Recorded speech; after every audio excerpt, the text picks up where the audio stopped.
Rural communities often face unique barriers to a number of resources, including lawyers, which leaves residents without access to legal advice for everything from family issues to property transactions. It is an issue that we're looking to not only better understand, but also learn about potential solutions to bridge the gap. And the man to do just that, Roger McEowen with the Washburn School of Law. Roger, thank you as always for being here.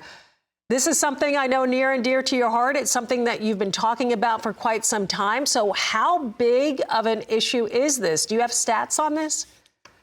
Yeah, it's a big issue, Suzanne. Good to be with you. And this is an important topic to get the word out on.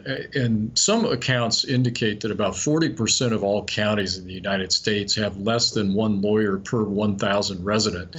And the nationwide average is 4. And so that's really a strain on the services that farmers and ranchers need. And for example, when I started out in practice in North Platte, Nebraska, over 30 years ago, we would have clients that would come to us from over 5 hours away, and some would fly in. It was that bad out west. Of course, we were pretty nuanced in the service that we provided, but that was tax and estate planning and business planning and transition planning for farmers and ranchers, which is absolutely critical. And they had to come that far away to get to us, and that's the problem that's out there. And we have counties. There are 4 counties in Kansas right now, Suzanne, that don't have any attorneys resident in that county, and that can be repeated throughout the plains and throughout areas of the West. This is incredible, and really just a head scratcher when people think about this that may not even be aware. So why do you think we're seeing this shortage? Why do you think this is happening?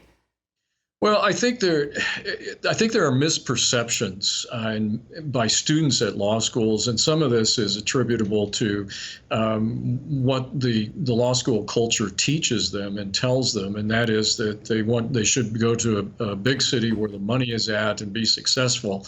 But you can be successful in a small rural community. And when you're a part of a rural community as the lawyer in that community, or as a lawyer in that community, you're also a member of that community. You end up, for example, being the lawyer for the school board. You serve on various committees. You're active in churches. You're involved in the community. And if you go to a big city, you're just a dot on a map. You're just a peg in a hole. And the culture is different. And the big dollars aren't necessarily in the big city. And farmers and ranchers have a lot of wealth that needs to be taken care of, and they have needs, and they are good clients. And I speak from experience with respect to that. So you don't have to be successful just in a big city. That's not the only place. You can be very successful in a small community where it actually means a lot, and it can lead to a lot of personal happiness to you. At least that's my view. Yeah, well, I was going to say, Roger, you're the perfect example, right? Somebody who is talking the talk, and this is how you live. So really kind of you being here, I think really first steps in trying to educate people. I mean, are there efforts to kind of reverse this trend? What do you think can be done? Well, yeah, that goes to another issue, and that is that there have been some states that have tried to take steps legislatively to incentivize law students to go out and practice in rural communities, and they try to provide financial incentives to do that.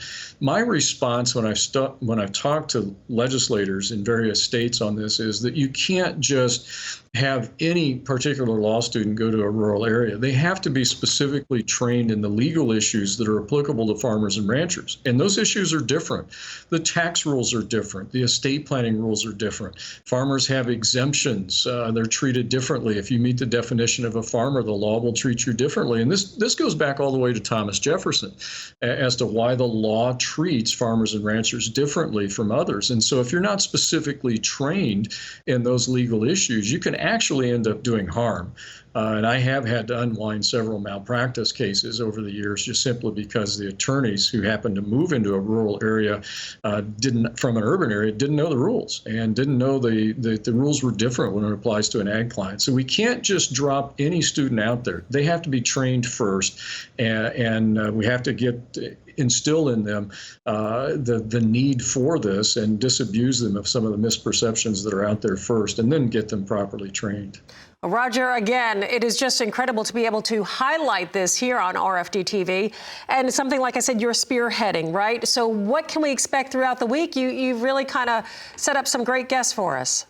Well, I think next week you're going to be talking to some rural practitioners that are in some of the really rural areas of the Great Plains in the West and the problems that they face. And in fact, one of them wants to retire that you'll talk to and can't find a successor. And that story can be repeated. Others might be CPAs that are in need of working with lawyers to provide full help to their client base. And then after that, the following week, talk to some of our students and that have been out in practice, that we've placed them, and some current students, and then finally what we're doing at Washburn to try to specifically try to address the problem.